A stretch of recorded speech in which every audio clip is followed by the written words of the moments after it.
सुनेत्रा जी, राधे राधे। सुषमा जी और सामग्री राय जी। महाराज जी, इनका एक जैसा ही प्रश्न था। ये कह रहे हैं कि किसी बीमारी से पीड़ित हैं और महाराज जी मृत्यु से बहुत भय लगता है, सब छूट जाएगा। मृत्यु के लिए राजी कौन है? पूछो इनमें से कोई राजी है क्या? सबको डर लगता है मरने से, तुम्हें को नहीं लगता है अज्ञान के कारण। इस डर से कैसे निकला जा सकता? नाम जप। भगवान के नाम जप में अपार सामर्थ्य है कि नाम जप करते हुए प्रहलाद जी मृत्यु पर विजय प्राप्त कर लिए। आग में जलाए गए, पर्वत से दबाए गए, जल में डुबाए गए, जहर पिलाया गया, हाथियों से कुचलाया गया, लेकिन उनको मृत्यु नहीं छू पाई। नाम जप के प्रभाव से ध्रुव जी ने अटल पदवी प्राप्त की, मृत्यु ने नहीं छू पाई। तो नाम जप करें, हम भगवान से प्रार्थना करें, वो हमें ऐसा ज्ञान दे, वो हमें ऐसी भक्ति दे जिससे मृत्यु पर विजय प्राप्त करे।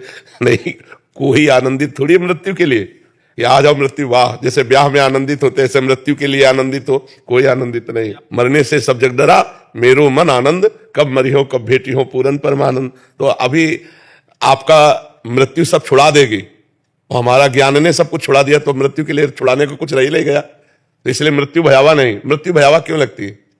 क्योंकि हमारा सब कुछ छूट जाएगा, हमारा शरीर छूट जाएगा, हमारा पति छूट जाएगा, इस बात का भय है। और ये पहले ही छूटा हुआ, तुम्हारा था ही नहीं। माया के द्वारा ये अज्ञान केवल प्रकट हो गया कि मैं हूं, इसलिए भजन करो, तब अध्यात्म ही मृत्यु से बचा सकता है, दूसरा कोई नहीं। मौत तो महबूबा है, साथ लेकर जाएगी। हाँ, वो भी साथ नहीं ले जाती, वो साथ थोड़ी जाती है, वो केवल शरीर छुड़ाती है, वो हमारे साथ नहीं जाएगी। मृत्यु साथ नहीं देती। मृत्यु का काम है केवल शरीर ट्रांसफर करना।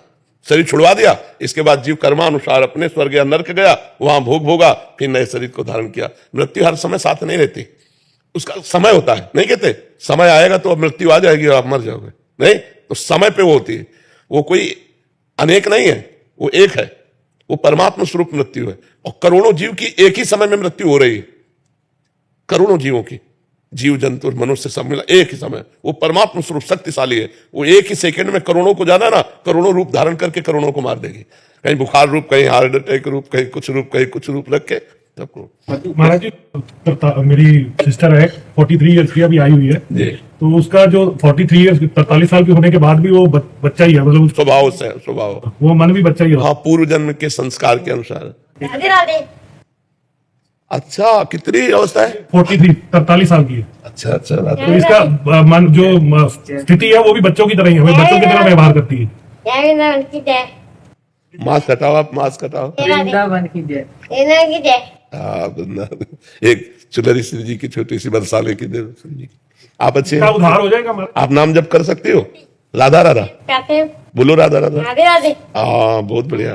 क्यों नहीं, अगर नाम जप करे तो मंगल हो जाएगा। नाम जप करने से ओढ़ लो, ये श्री जी की चुनरी ऐसे ओढ़ लो। महाराज जी, जैसे आप मृत्यु की बात कर रहे थे अभी, और सुबह भी आप सत्संग में विस्तृत वर्णन किया मृत्यु का और अपनी स्थिति का वर्णन कर रहे थे महाराज जी। वैसे ही महाराज जी, जैसे कबीरदास जी महाराज जी के मरने से सब जग डरा, मेरो मन आनंद, तो महाराज जी ऐसे क्या सब और भी शास्त्रों में वर्णन करते हैं आप? तो सबका एक स्थिति में जाके महापुरुषों का चित्त का एक ही जैसी स्थिति हो जाती है, मृत्यु से भय खत्म हो जाता है। और ये हम जैसे जीवों का अभी जब तक वो ज्ञान क्या तो लगता है कि मैं मरूंगा, और जबकि जो मैं है वो हमारे, उसे कोई मार नहीं सकता। नैनम छिन्दन्ति शस्त्राणि नैनम दहति पावका, न चैनम क्लेदयन्त्यापो न शोष्यति मारुता। अग्नेयास्त्र मुझे मार नहीं सकते, वायुवास्त्र मुझे उड़ा नहीं सकता, वरुणास्त्र मुझे गीला नहीं कर सकते। मैं अक्लेद्य हूं, अशेष हूं। मेरा स्वरूप जो है निर्विकार, अविनाशी, चिदानंद। अब अविनाशी चिदानंद में होकर के मैं देह में फंस गया, तो देह है मरण धर्मा, तो मुझे लगता है मरूंगा। तो अब इसलिए भजन के बल से जब ये ज्ञान हो जाता है तब मृत्यु। जड़ चेतन की ग्रंथि यही है, यही ग्रंथि है। यही यद्यपि मृषा पर छूटत कठिनाई, यही जो अपने स्वरूप को भूलकर मैं स्त्री हूं, मैं पुरुष हूं, ऐसा मान लिया गया, यही जड़ चेतन ग्रंथि है। और यही दुख, शोक, चिंता, भय, ये पूरा जीवन देती रहती है। इसी को ज्ञान के द्वारा नष्ट करते हैं। तो जब भगवान का भजन होता है, हृदय निर्मल होता है, तो वैसे भी ना भी ज्ञान हो तो भजन करने वाले को अंतिम समय ऐसे होता है जैसे हाथी के गले से माला टूट गई और उसे पता भी नहीं चला। जैसे स्वप्न में ऐसे शरीर छूट जाता है, नहीं तो बड़ी दुर्गति होती है। जन्मत मरत दुसाधुक होए, बड़ी दुर्गति होती है। इसलिए खूब नाम जप करो, दूसरों का उपकार करो, कोई पाप कर्म ना करो, तो भगवान की कृपा से मृत्यु का भय शांत हो जाएगा।